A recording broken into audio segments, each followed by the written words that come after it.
May 14th, 2018 will live on in infamy.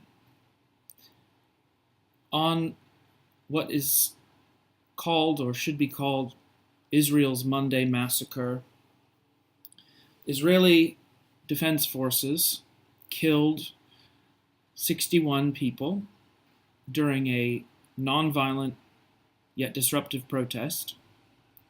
And in the course of these protests at the wall, the fence between Gaza and Israel, have injured over 2,000 people and in total have killed 100.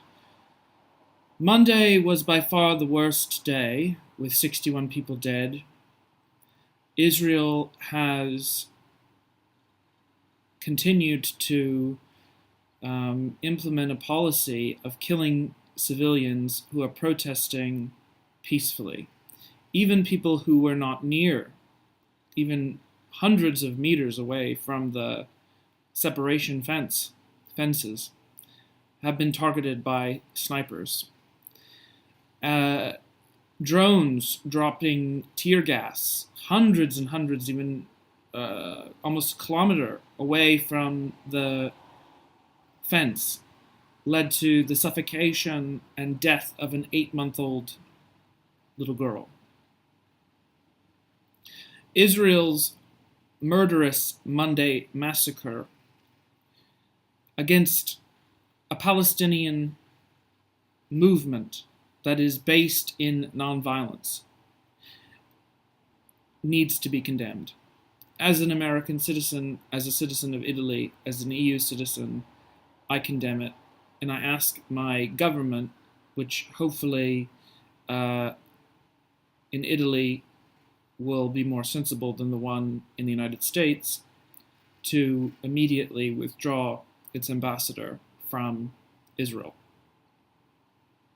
I also request that other nations follow the lead of South Africa and Turkey in withdrawing their ambassadors as well.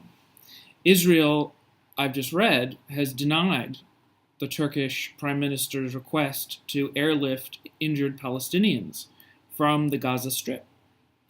Gaza is under an embargo, a siege from sea, land, and air.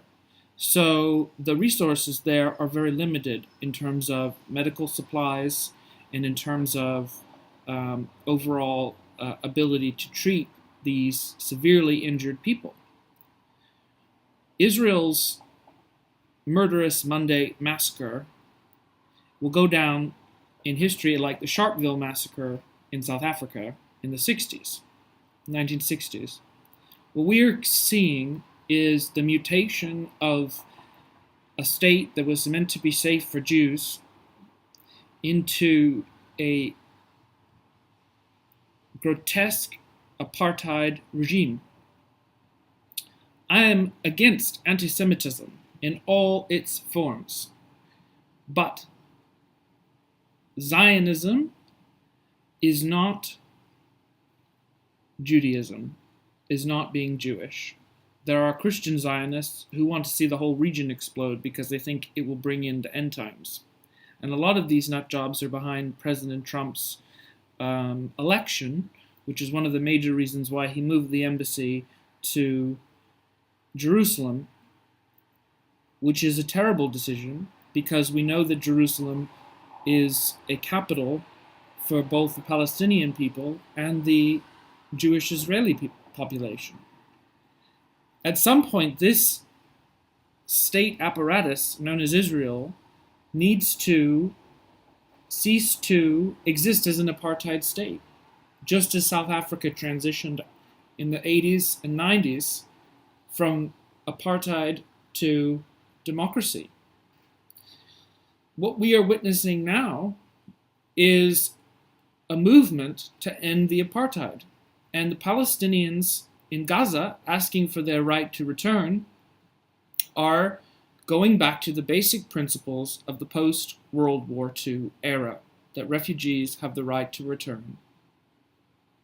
and that the Nakba, the catastrophe, when the 700,000 Palestinians were forced or expelled from their homelands, has to be addressed because that was the beginning of the foundation of Israel as a Jewish state.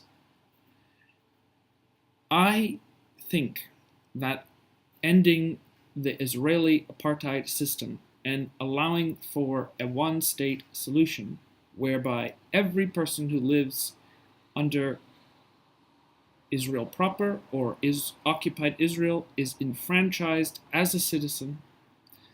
There are no boundaries, no walls, and there is a reintegration.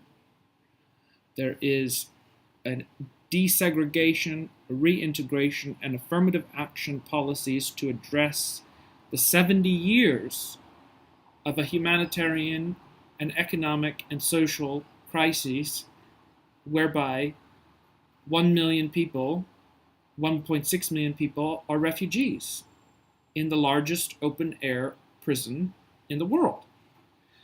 Unlike other catastrophes, whether they be natural or political, where people can leave, like Syria, or where there's flooding, the people of Gaza, where the United Nations says the situation is so bad that in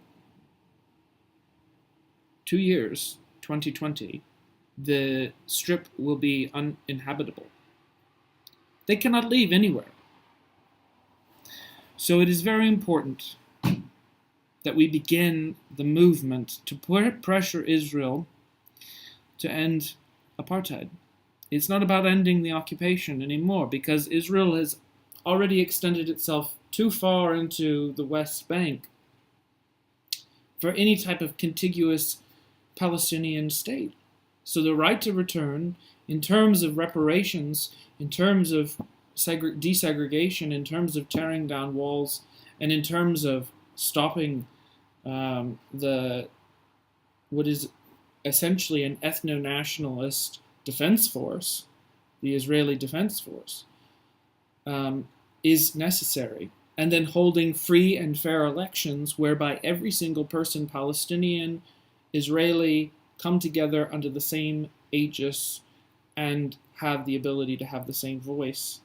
And the economic grievances of the Palestinians are addressed through affirmative actions and through reparations for lands and spaces and time lost, even though you can never repay what's happened to them.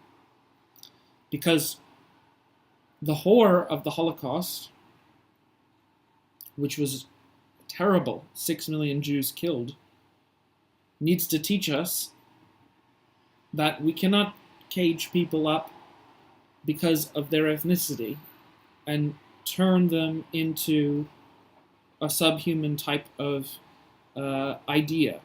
This is an idea whereby in Israel there's notion that the Palestinians are like animals.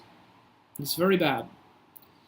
This very bad racist ideology, which is very similar to South Africa in 60s, 70s, and 80s, the ruling white elite.